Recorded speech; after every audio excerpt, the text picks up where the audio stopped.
25 তারিখে আমাদের আশুলিয়া থানায় একটা নিউজ আসে যে আশুলিয়া থানাধীন 20 মাইল নামক একটা জায়গায় একটা কাভার্ড ভ্যানের চালক মোহাম্মদ শামীম, বাড়ি শাহজাদপুর, সিরাজগঞ্জ, তাকে অতর্কিতভাবে হামলা করা হয়েছে এবং তাৎক্ষণিকভাবে কিছু পথযাত্রী বিয়ে কিংবা যে কোনো আয়োজনে স্পেশাল রান্নার জন্য বেলকুচিবাসীর আস্থার নাম জয়ত্রী মশলা।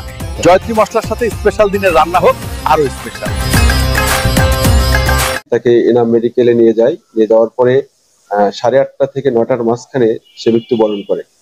তো এটা জানার সাথে সাথে আমাদের আশুলিয়া থানার একটা টিম সহ ডিবির একটা টিম আমাদের এটা নিয়ে কাজ শুরু করে দেয় যে এটা কে করেছে।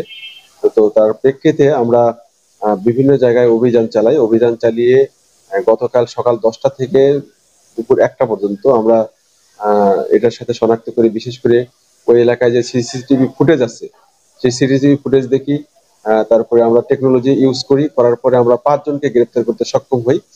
তো এই 5 জনের কাছ থেকে আমরা 3টা সুইচ গিয়ার চাকু, তারপরে একটা বাটল, একটা প্লাস, এগুলো আমরা তাদের কাছ থেকে জব্দ করি এবং তাকে যে শামীমকে যে স্ট্যাপ করা হয়েছিল যে চাকু দিয়ে, সেই চাকু ওর মধ্যে রয়েছে। বিশেষ করে তার উরুতে স্ট্যাপ করেছিল। যদিও মানে ট্রাক বা শাহ সিমেন্টের যে কাভার্ড ভ্যানের যে শাহ সিমেন্ট ছিল 300 বস্তা, সেগুলো নেয় নাই।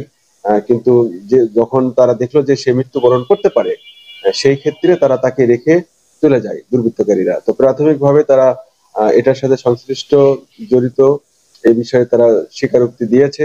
আমরা তাদেরকে বিজ্ঞ আদালতে এখন প্রডিউস করব।